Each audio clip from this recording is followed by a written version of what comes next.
Hello and welcome to BYJU'S IAS. Let's get started with the analysis of today's The Hindu newspaper, beginning with a news item on page number 3 of the Delhi edition of The Hindu. Kandamal Haldi likely to get GI tag. Now what is this GI tag? Geographical indication. Now what is a geographical indication? It is basically a sign that is seen on various products if these products have a specific geographical origin. That means what is a geographical indication tag? It is basically a sign that we see on various products if these products have a specific geographical origin. That means these products, they possess qualities or they have a reputation that is unique because of this origin. For example, Naga Mirchi, Pashmina from Jammu and Kashmir, Darjeeling tea from West Bengal, Madhubani paintings from Bihar, Tirupati Laddu, and now in all likelihood, Kandamal Haldi will be given a GI tag. This is very important for your prelims because we have seen in the past questions like which of the following has been conferred with geographical indication tag. Such questions have been asked in the examination. Now let's look at another news item on page number 7 of the Delhi edition of The Hindu. It deals with Rights of Persons with Disabilities Act. Now this act was passed in the year 2016, and this 2016 act replaced an initial 1995 act. So there was a Disabilities Act of 1995, but in 2016, a 2016 act replaced this 1995 act. Now what was the difference between the 2016 law and the 1995 law? The 2016 law talks about 21 forms of disabilities, while as the 1995 law only talked about 7 disabilities. And we saw for the first time speech and language disabilities were added for the first time. Acid attack victims, they were also added to the list of disability affected victims. We saw dwarfism was added as a separate category in this 2016 law.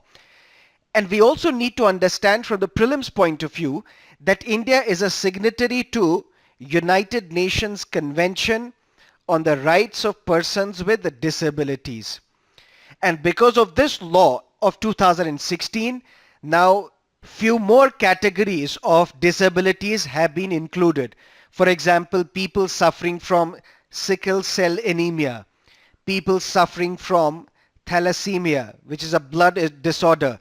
Similarly, hemophilia, which is also a blood disorder. That means these 3 blood disorders, thalassemia, sickle cell anemia, they have been added as separate categories for the first time under this 2016 law. But this 2016 law said that the new rules under this Rights of Persons with Disabilities Act should be notified by all the states within 6 months. And now a study has been conducted by National Center for Promotion of Employment for Disabled People.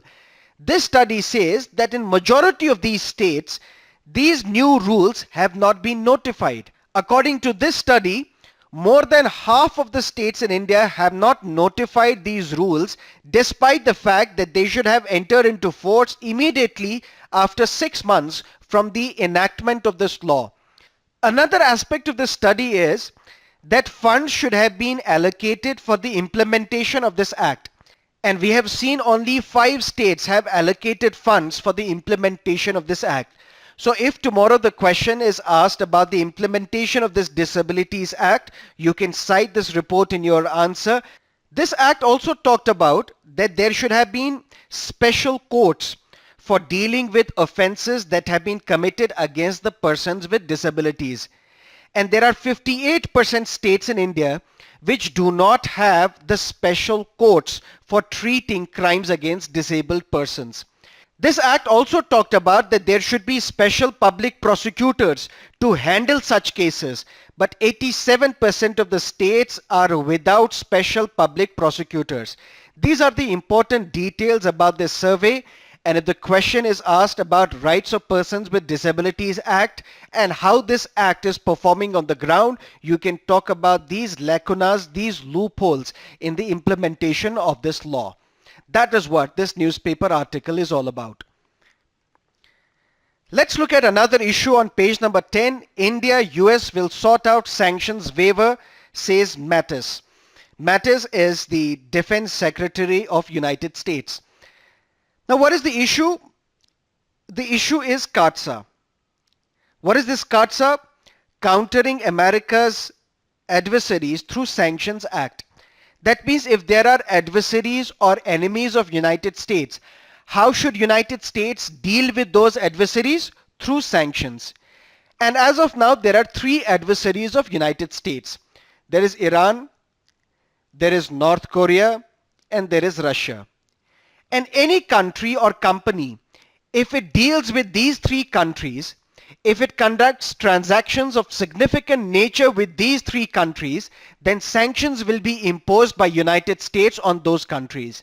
For example, recently few countries like India, China, they got the waiver from United States. That means even if you are buying crude oil from Iran, we are not going to impose sanctions on you. But what about S-400 Triumph missile defense system, which the deal was recently signed between India and Russia? This deal is supposed to be $5.4 billion worth. And since this 5.4 billion is a significant transaction, is a transaction of significant nature, then it should involve and invoke sanctions under CAATSA because India is dealing with Russia, and that too in a significant proportion.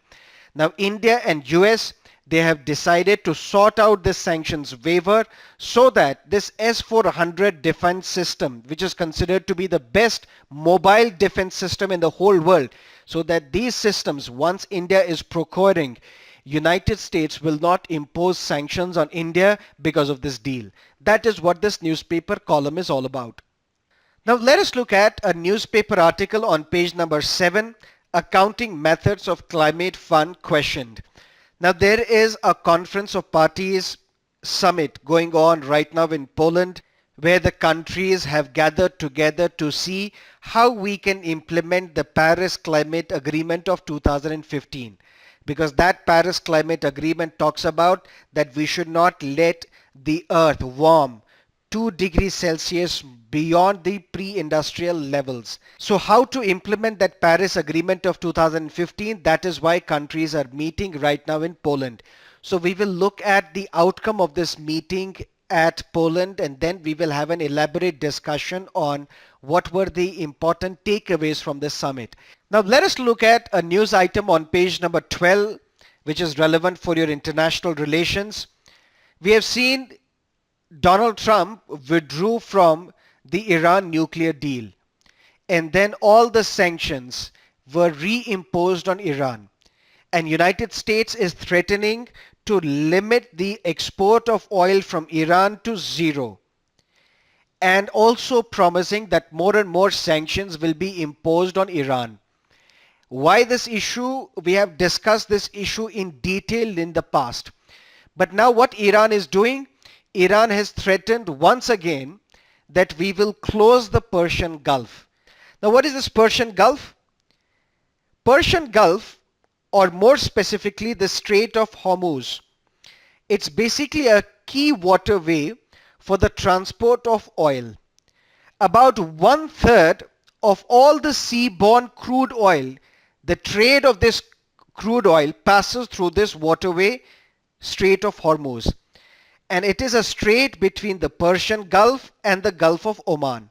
Now let us look at some of the editorials and columns from today's newspaper, beginning with a moving menace. We saw violence in Bulandshahr district of Uttar Pradesh, where there were reports of cow slaughter. The cow carcasses were found.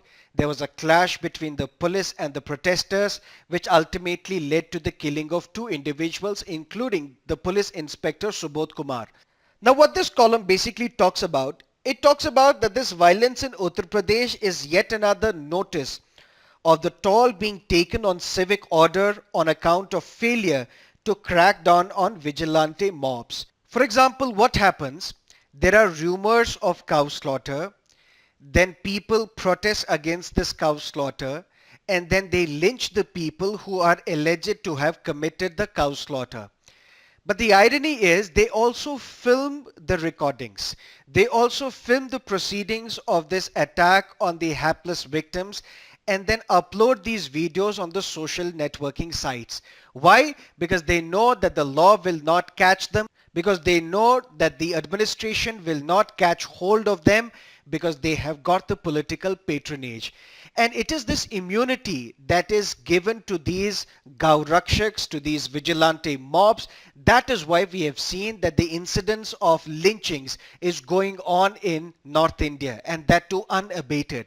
So this editorial basically talks about that this culture of immunity should end. And that is how we can bring some semblance to law and order in northern India, because these incidents of mob violence have the potential of shredding the civic order in India. That is what this column is all about. Now let us look at another issue, cutting through the smog. And this issue talks about the menace of stubble burning. And it is the stubble burning that many people say is responsible for smog in northern India, particularly in Delhi. Now let us look at this issue in detail. We have a paddy crop. The residue of this paddy crop is to be removed from the field. Why? Because now we have to sow wheat as well. The problem of stubble burning is particularly in areas where combined harvesting is going on. What is this combined harvesting? Combined harvesting is basically the use of machines called combines. What these combines do? They harvest, that means they separate the grain and also clean the separated grain all at once. That is how these combines are used. But the problem with these machines is that they do not cut close enough to the ground. For example, if this is the ground and paddy is sown on this ground, what these combines do? They harvest, that means they separate the grain, and they also clean the grain all at once. But these combines, they do not cut close enough to the ground, leaving the stubble here. And this stubble the farmer has no use of. When the farmer has no use of the stubble, then what a farmer does? He burns the stubble. And when he burns the stubble, it leads to the emission of greenhouse gases, ultimately affects the environment. And this stubble burning is responsible for 20% pollution, 20% smog in the northern India. There is a pressure on the farmer to sow the next crop in time. And the quickest solution and the cheapest solution for the farmer is to clear the field by burning the stubble. But this is not the only solution. And the solution here is talked about by these two writers who talk about some practical interventions to tackle the issue of stubble burning. One solution is to use happy seeder. What is a happy seeder? Happy seeder is basically a machine which is mounted on a tractor. And this machine not only cuts and uproots the stubble, but it also drills the wheat seeds on the soil. So that is how a happy seeder can be used. But the problem is this happy seeder, the cost is more than 1 lakh rupees. The cost is more than 1.3 lakh rupees. Now why would a farmer use happy seeder to cut this stubble if he can burn the stubble? Now we are saying that governments, they have imposed fine on those farmers who burn the stubble. But the fine is close to 5,000 rupees or 10,000 rupees or 20,000 rupees. So the fine that a farmer has to pay to burn the stubble is much less than the cost of this happy seeder. So why would a farmer buy this happy seeder even if this happy seeder is subsidized by the government? So the solution is Uberization of agriculture. What is this Uberization of agriculture? We should support some companies which should provide these happy seeders on rent. Why? Because if I'm a farmer, I will even buy this happy seeder for 1.3 lakh rupees. But for the next year, for the remaining part of the year, this happy seeder is to remain idle because I have no use of this happy seeder for the rest of my year. So the solution is to support some companies which will provide these happy seeders on rent, and ultimately we are going to Uberize the Indian agriculture. That is one solution. The second is a far-sighted approach. That is, what is the better utilization of this paddy straw? For example, if wheat straw is used as fodder for animals. But a farmer has very less use of this paddy straw because we cannot feed this paddy straw to the animals because it has high silica content. Now what is the solution? The solution is biomass generation from this paddy straw. We can use our geospatial techniques, we can use our satellites to identify those locations where stubble burning is at its peak, where stubble burning is severe, and we can install biomass plants at such locations so that these farmers will not burn the stubble. Instead, these farmers will sell this paddy straw for the generation of biomass. Also, we can provide incentives to the farmers so that the farmers can sell this residue, because this paddy straw we can use for cardboard making, packing material making, for paper as well, and that is how an additional income can be provided to the farmers. That is what this column is basically all about. Now let us look at another important editorial, Stunted Wasted. Now India has made leaps and bounds of progress in healthcare.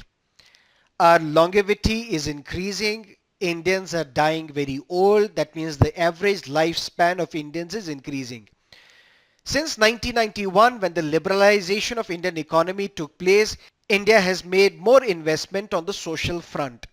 But even then, 1/3 of the world's stunted children, and who are these stunted children? Who have low height for age. 1/3 of the world's stunted children under 5 years, they live in India.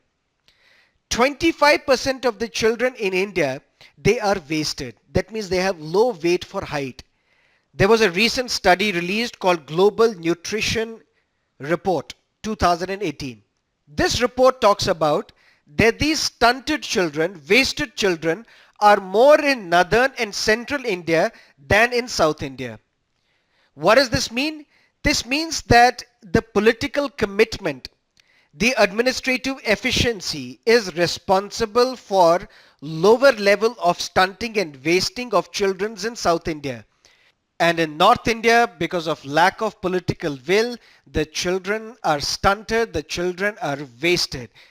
We have seen various schemes, for example, integrated child development services that take care of children, that take care of pregnant women, that take care of lactating mothers.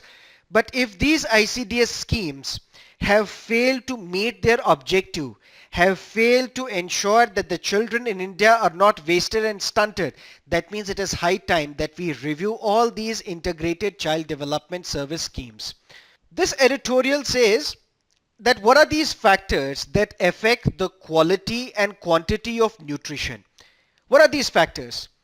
These factors are basically the maternal education, whether the woman is educated or not, the age at which a woman is married, at which the girl is married, antenatal care, that means the care that we provide to women during pregnancy and before birth, the diet of the children, and also what is the household size. Because if the household size is large, that means less nutrition will be made available to the children. If the household size is smaller, then more and more nutritious food can be made available to the children. This editorial says that if these are the factors that are responsible for the healthier growth of the child, and we know all these parameters now district-wise, because according to this global nutrition report, we know all these details district by district. Now we should focus on these factors because these factors in these districts are responsible for the healthier development of a child. And also the issue between the quality of nutrition, whether we should provide packaged foods to the children or we should provide whole food, cereals, dalia for example for the children, or cooked food for the children. And this editorial says that whole foods or cooked foods are better for the development of a child than the packaged foods. That is what this column talks about.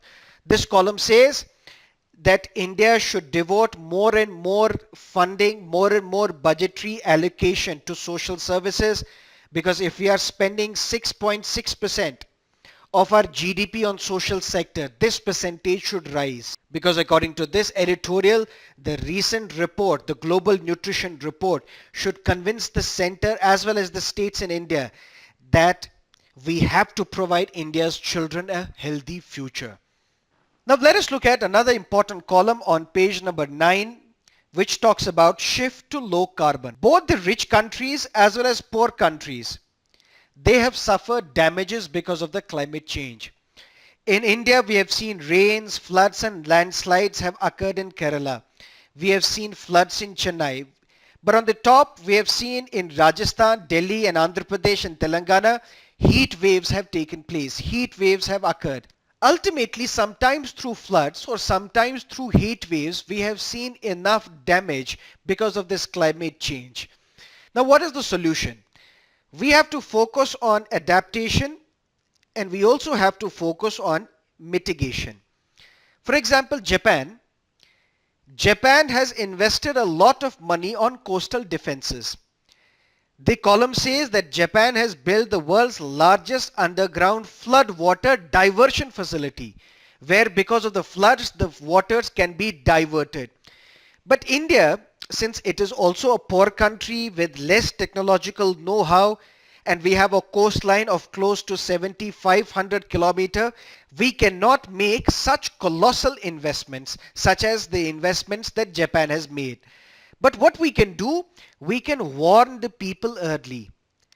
That means using the satellites, using the remote sensing satellites, we can predict when the cyclones or when the landslides can occur, and we can easily warn the people.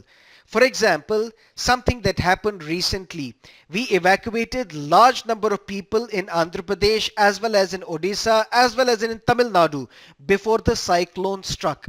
So these early warning systems, timely evacuations, they have the potential to massively save the lives of the people who will ultimately die in these catastrophes. That's one thing.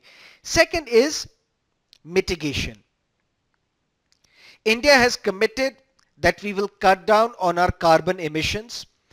But on top of that, we are still seeing massive investments in coal-fired power plants. That is what this column talks about. This column says that India should shift to low carbon, where we should focus more on wind and solar power, and we should ramp up the investments in wind and solar power. Because if there are climatic disasters, India is going to be hugely affected by those disasters. So India must take step to shift to this low carbon, ramp up the investment in wind and solar power, and cut the use of coal-fired power plants. That is what this column is all about. Now let us look at some of the prelims-based questions. From today's newspaper, which of the following statements regarding OPEC are incorrect? It was founded in Baghdad in 1960. This statement is correct. It is a group of 15 countries. It was a group of 15 countries, but with the exiting of Qatar, now it has been reduced to 14 countries. So this statement is wrong. Although Qatar will formally exit in January 2019, but from the examination point of view, we can say that it is a group of 14 countries now, not 15. US and Russia are the members of OPEC? No. Both these statements are wrong. So only 2 and 3 are correct because the question talks about which of the following statements are incorrect. Which of the following grasslands are correctly matched? Brazil, Campos, correct. Argentina, Pampas, correct. Venezuela, Llanos, correct. Let's look at the explanation. This is Venezuela, Llanos, this is Brazil, and this is the Pampas of Argentina. Let's look at previous year question paper with reference to economic history of medieval India. The term Aragatta refers to water wheel used in the irrigation of land. Let's look at a mains based question. Mob lynching calls for a political and administrative response. Comment. Mob lynching is a growing law and order as well as social problem in India, where a group of people take law into their own hands and kill individuals on mere suspicion. Mostly the mob reacts to allegations of cow slaughter or child theft or intercaste or religious consensual relationships, and the victims are mostly minorities and Dalits. The growing incidence of mob lynchings has the potential of disrupting the social fabric of our society, and tackling it requires an urgent political and administrative response. What are the administrative responses? The mob lynchings are the result of fake news, WhatsApp forwards, rumors, and arresting this misinformation campaign needs a proactive approach from the administration. Now the fact is, you see a WhatsApp message, but these WhatsApp messages are encrypted, so we will never know what is the origin of these messages. But we can always know who acts on these messages.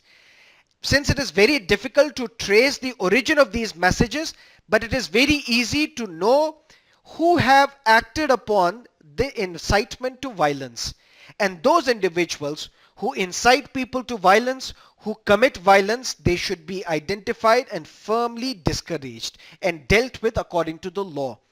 Some state police forces, for example in Maharashtra, they practice deterrence with outreach campaigns warning against those who disseminate these rumors. Prosecution should be transparent to ensure that the equally common practice of rounding up the usual suspects is not followed. For example, if there is a mob violence in a district A, now there are people whose names are mentioned in the police stations who are the usual troublemakers in this district. Now since there is a political pressure on the police to quickly arrest those who are involved in this mob violence, now what the police do, they arrest those history sheeters. They arrest those people against whom cases have been filed in different offenses, and now what the police does, they arrest the usual suspects, but those who are the real propagators of this mob violence, they are not arrested. That is what this fourth point talks about. Prosecution should be transparent to ensure that the equally common practice of rounding up the usual suspects is not followed. But from the political side, what should be the response? The political parties which unfortunately support or benefit from mob should dissociate themselves from individuals who violate the law. Open support of the accused by the political parties should be censured. Media should also desist from giving prominence to the hate speeches of the politicians which have the potential of igniting a mob frenzy. In the conclusion, a firmly articulated political response to the menace is required, because not only is public safety at stake here, the climate of insecurity and fear which electronic rumor mongers generate and feed off also has a chilling effect on the very idea of free and open society. Two of the guardians of this idea, the political leadership and the administration, have an immediate stake in the matter since the state is being challenged by the mob. That is how the answer to this question should look like. And that is all from our newspaper analysis today. Thank you for being with us. Have a great day.